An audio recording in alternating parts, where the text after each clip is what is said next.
వీటితో vitamin D చలికాలంలో మెత్తబడిపోయిన మన ఎముకలు కండరాలకు బలాన్ని ఇవ్వడం కోసం విటమిన్ డి అవసరం.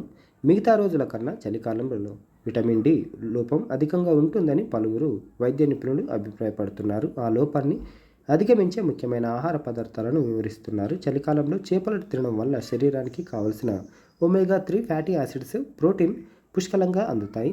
అందులోని విటమిన్ డి మన కండరాలను బలంగా మార్చడంలో సహాయపడుతుంది. అన్ని చేపలు కాకుండా సాల్మన్ ఫిష్, ట్యూనా, సార్డినెస్ చేపలను తినడం మంచిది. ఇక మనం నిత్యం తినే కోడిగుడ్లలో అన్ని రకాల విటమిన్లు, మినరల్స్ పుష్కలంగా ఉంటాయి. కాబట్టి ప్రతిరోజు ఒక ఉడకబెట్టిన గుడ్డు తింటే మంచిది.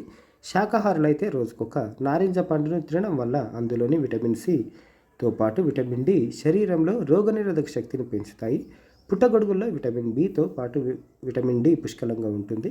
వీటిని కూడా డైట్లో చేర్చుకుంటే మంచిది. చీజ్ను వివిధ రూపాల్లో తీసుకోవడం వల్ల విటమిన్ డి లోపాన్ని అధిగమించవచ్చు. ఈ కాలంలో వీటిని తింటూ విటమిన్ డి లోపాన్ని హాయిగా ఎదుర్కోవచ్చని నిపుణులు సూచిస్తున్నారు.